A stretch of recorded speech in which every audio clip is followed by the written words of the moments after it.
400 টাকার বিনিময়ে দত্তপুকুর বিড়া স্টেশনের পিছনে বিড়া বুলেটদার পুকুর আবারও খুলছে। এই পুকুরের এইবারের যে সমস্ত নিয়মাবলী আছে সবটা আজ তোমাদের সামনে তুলে ধরলাম। সম্পূর্ণ ভিডিওটি দেখুন, আশা করি সব কিছুই জানতে পারবেন।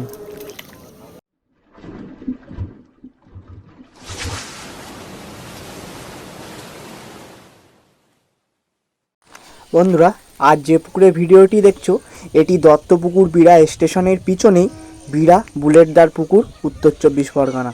এই পুকুরটি কিছু মাস আগে খোলা হয়েছিল, তারপরে পুকুরটি বন্ধ ছিল। আগামী 30শে আগস্ট রবিবার পুকুরটি আবারও খোলা হচ্ছে।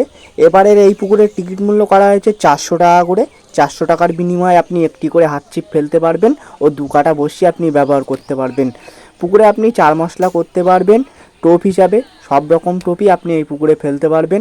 এই পুকুরে সিট সব লটারির মাধ্যমে দেওয়া হবে। সকাল 5টার সময় পুকুর পাড়েই লটারি হবে, ছিপ ফেলার সময় সকাল 6টা থেকে। এই পুকুরে কিন্তু এইবারে কোনো সিদ্ধান্ত থাকছে না, মাছ খেলেও কোনো সিদ্ধান্ত হবে না, মাছ না খেলেও কোনো সিদ্ধান্ত এই পুকুরে থাকছে না। সম্পূর্ণ সিদ্ধান্তবিহীন পাস চলবে এই পুকুরে। তাই আপনাদের কাছে অনুরোধ, আপনারা যারাই এই পুকুরে মাছ ধরতে যাবেন আমার কথা শুনে বা ভিডিও দেখে যাবেন না। আপনারা সম্পূর্ণ ভেবে চিনতে, প্রয়োজনে স্ক্রিনে পুকুর মালিকের নাম্বার দেওয়া আছে, আপনারা সরাসরি ফোনে কথা বলে সব কিছু ভালোভাবে খোঁজ খবর নিয়ে তারপর নিজ নিজ সিদ্ধান্তে নিজ দায়িত্বে সিট বুকিং করবেন। সিট বুকিংয়ের সময় অগ্রিম 200 টাকা দিয়ে আপনাকে সিট বুকিং করতে হবে এবং বাকি টাকা লটারির সময় আপনাকে মিটিয়ে দিয়ে তারপরেই লটারি তুলতে হবে। আর পুকুর মালিক ছিপ ফেলছিল, কেমন কি মাছ খাচ্ছিল তারই একটা ভিডিও পাঠিয়েছিল, আর সেটাই তোমাদের সামনে তুলে ধরলাম। এই ভিডিওটি সম্পূর্ণ দেখুন, কেমন কি সাইজের মাছ খাচ্ছিল সবটাই বুঝতে পারবেন। এরপর আপনাদের ব্যাপার, আপনারা মাছ ধরতে আসবেন কি আসবেন না। আপনারা যারাই আসবেন সম্পূর্ণ ভেবেচিন্তে নিজ নিজ সিদ্ধান্তে মাছ ধরতে আসবেন, আমার কথা শুনে বা আমার ভিডিও থেকে আসবেন না। আর এই পুকুরের লোকেশান ইউটিউব ভিডিওর ডেসক্রিপশন বক্সে এবং ফেসবুক ভিডিওর কমেন্ট বক্সে দেওয়া থাকবে, আপনারা লোকেশান দিয়েও আসতে পারবেন। আর আপনাদের যদি এই পুকুর সম্বন্ধে আরও কিছু জানার থাকে সরাসরি পুকুর মালিকের সাথে কথা বলে সব কিছু জেনে নিতে পারবেন। তো আজ আর বেশি কথা বাড়ালাম না, আপনারা সকলে ভালো থাকবেন, সুস্থ থাকবেন। দেখাবে নতুন কোন একটা ভিডিওর মাধ্যমে কিংবা নতুন কোন একটা পুকুর পাড়ে। সব কাজ খাওয়া দরকার নেই।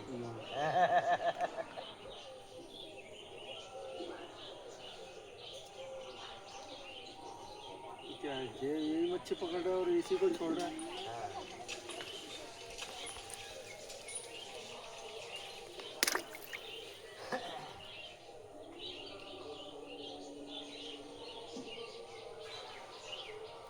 जाल लिए जब धरो फटाफट चले जाल।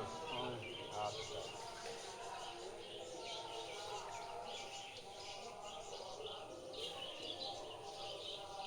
বসি দিয়ে ওরা ধরে মাছ যাকে শখ রয়েছে খুব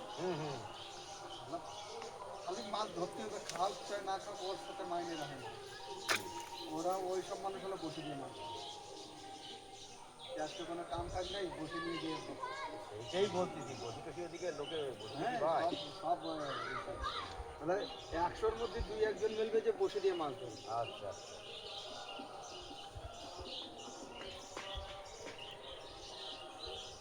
ওদিকে কি মাছ পাওয়া যায় মোটামুটি? রুই মৃগেল কাতলা এগুলো তো হয় বসিতে নাকি?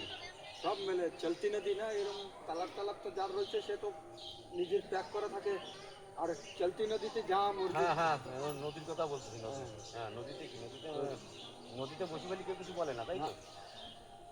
খালি পুলিশিতে কচ্চমও মেলে, পুলিশি ঠিক না পাই বলে। ও তাহলে তো আর এক জ্বালা হবে। কচ্চম মেলবে পুলিশি ঠিক না পায় না। এমনি মাছ ফাছ ধরলে তো কোনো অসুবিধা না। না ও কোনো দিক্কত নাই, খালি দিক্কত হলো ওই যে ওই যদি বসিতে না বাঁধে, তাই? হ্যাঁ আচ্ছা মানে ওইটা যদি বেঁধেও যায় তুমি ছেড়ে দাও, কিছু পাবে না। আর যদি ধরে নিয়ে আসো তা খুব তাগড়া কেস। চোরি ছুপে সব বিক্রি হয়। 600 টাকা কিলো, লমসম 600 টাকা 700 টাকা কিলো চোরি ছুপে বিক্রি হয়।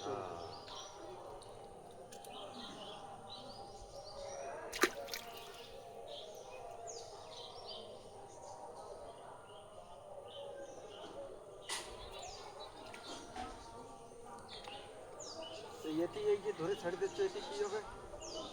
টেরাই করা হচ্ছে, টেরাই টিকিট চলবে, টিকিট ওই জন্য মাছের কিরকম কী সাইজ কেমন খাচ্ছে। ওই টিকিট কাটা হচ্ছে মানে টিকিটের পয়সা কার ধরে দেবে? আমাদের কাছেই থাকবে।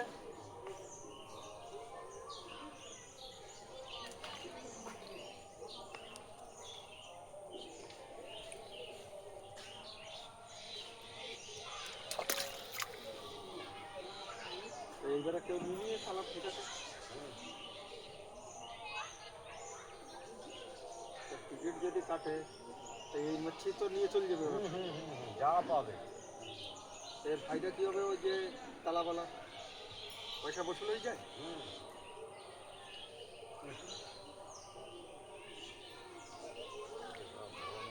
হবে না নাকি জানায়ও তো না।